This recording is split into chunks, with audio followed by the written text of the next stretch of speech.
और आगे हम आपको जो दिखाने जा रहे हैं वो यहां पर अमेरिका की ड्रैगन लेडी ड्रैगन की जान लेगी, ये दिखाएंगे। लेकिन अब आगे बढ़ने के पहले आपको बता दें एक बड़ी खबर।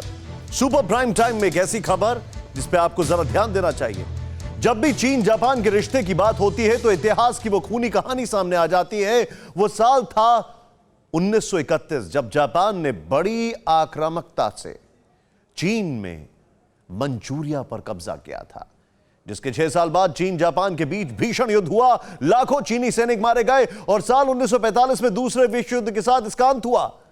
यानी पिछले 150 साल से चीन और जापान जानी दुश्मन है।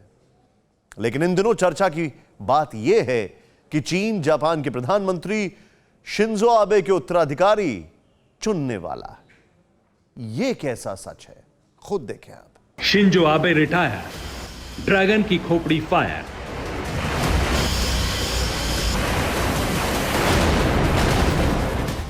जानी दुश्मन चीनी, जापान करेगा मनमानी।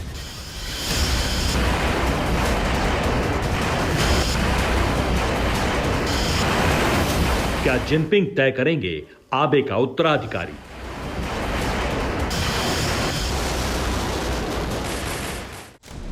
यह सवाल इसलिए क्योंकि जापान के प्रधानमंत्री शिंजो आबे के इस्तीफे के साथ ही चीनी कम्युनिस्ट पार्टी और उसके कार्यकर्ता जिनपिंग के मन में लड्डू फूटने लगे हैं।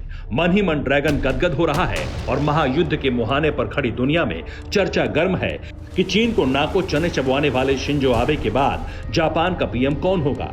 क्या जल और जमीन की तरह चीन यहां भी विस्तारवादी व्यूह की रचना करने में जुट गया है? क्या जापान की सियासत में भी ड्रैगन खतरनाक साजिश रच रहा है? चीन की इस चालबाजी का सच क्या है? आज हम इसकी विश्व स्तरीय पड़ताल कर रहे हैं। ड्रैगन की साजिश का पूरा पोस्टमार्टम होगा। कुछ ही सेकंड में आपके सामने चीन की नई चाल चरित्र और चेहरा बेनकाब होगा। दरअसल बतौर प्रधानमंत्री शिंजो आबे कभी भी चीन के सामने नहीं झुके। धरती से लेकर समंदर तक चीन को अपनी धमक सुनाते रहे, चीन को उसकी हद में रहने की हिदायत देते रहे, एहसास कराते रहे कि जापान आकार में भले छोटा हो लेकिन चीन के खिलाफ उसमें शक्ति अपार है। दक्षिण चीन सागर से लेकर पूर्वी चीन सागर तक चीन ने जब जब जापान को आंख दिखाई, आबे ने ड्रैगन को औकात दिखा दी। पिछले कुछ महीनों से हर दूसरे तीसरे दिन ब्लू बैटल ग्राउंड से ऐसी खबर आती है और ऐसी ही तस्वीरें देखने को मिलती हैं। लेकिन अपनी सेहत का वास्ता देकर जैसे ही शिंजो आबे ने जापान के प्रधानमंत्री के पद से इस्तीफा दिया, चीन की तो मानो बाछें खिल गईं। चीन जापान में होने वाले प्रधानमंत्री चुनावों पर लगातार नजर रखने लगा और सोशल मीडिया पर यह खबर वायरल कर दी कि क्या जापान में प्रधानमंत्री पद के लिए होने वाले चुनाव में चीन का हस्तक्षेप होगा। क्या जापान का अगला प्रधानमंत्री जिनपिंग की पसंद का होगा? क्या आबे के सियासी दुश्मन और किसी चीन प्रेमी को जिनपिंग शिंजो आबे का उत्तराधिकारी चुनेंगे? पूरे विश्व में फैली इस वायरल खबर को लेकर हमने पड़ताल शुरू की। सबसे पहले इंटरनेट पर हमने सोशल मीडिया के पेज खंगाले, फिर देश दुनिया के तमाम अखबार पलटे तो सबसे पहले हमें प्रधानमंत्री मोदी का यह ट्वीट दिखा जिसमें उन्होंने शिंजो आबे के इस्तीफे पर दुख जताया। लेकिन इसी बीच चीन की साजिश वाली एक खबर पर नजर पड़ी। जापान के जानी दुश्मन रहे चीन के विदेश मंत्रालय के प्रवक्ता ने अपने मुंह मियां मिट्ठू वाला यह बयान दिया और कहा कि दोनों देशों के नेताओं ने नए युग की मांग से मेल खाने वाले चीन जापान संबंधों के निर्माण पर महत्वपूर्ण समानता बनाई।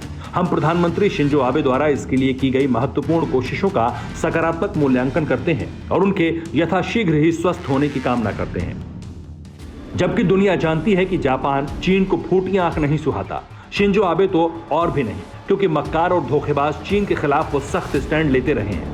कोरोना काल में आगे बढ़कर जापान ने चीन से कारोबार समेटना शुरू कर दिया, चीनी कंपनियों से नाता तोड़ा, समंदर में चीन की विस्तारवादी साजिश की कमर तोड़ी जिसमें अमेरिका ने जापान का भरपूर साथ दिया। और अब तो सितंबर और अक्टूबर में अमेरिका, भारत, जापान और ऑस्ट्रेलिया के अफसर मुलाकात करके चीन की आक्रामक नीति के खिलाफ रणनीति तैयार करेंगे। मतलब कोरोना बांटकर, जमीन हड़प कर, समुद्री साजिश रचकर चीन जल से लेकर जमीन तक बुरी तरह गिर गया है। और जापान की सियासी हलचल से जो खबर आ रही है वो भी जिनपिंग के अरमानों पर पानी फेर रही है। कहा जा रहा है कि जापान के मुख्य कैबिनेट सचिव योशिहिदे सुगा प्रधानमंत्री शिंजो आबे के बाद लिबरल डेमोक्रेटिक पार्टी के नेता के रूप में सफल होने की दौड़ में शामिल होंगे। एलडीपी के नीति प्रमुख और पूर्व विदेश मंत्री फुमियो किशिदा और पूर्व रक्षा मंत्री शिगेरू इशिबा ने भी चुनाव में भाग लेने के अपने इरादे का संकेत दिया है। और ये सब के सब प्रधानमंत्री शिंजो आबे की नीतियों के कट्टर समर्थक और चीनी कम्युनिस्ट पॉलिसी के कट्टर विरोधी हैं। यानी सोशल मीडिया पर जो खबर फैलाई जा रही है कि शिंजो आबे का उत्तराधिकारी चीन चुनेगा, वो सरासर गलत है। Bureau report, TV9 Bharatvarsh. अड़ी सोमवार से शुक्रवार शाम 6 बजे सिर्फ TV9 भारतवर्ष पर।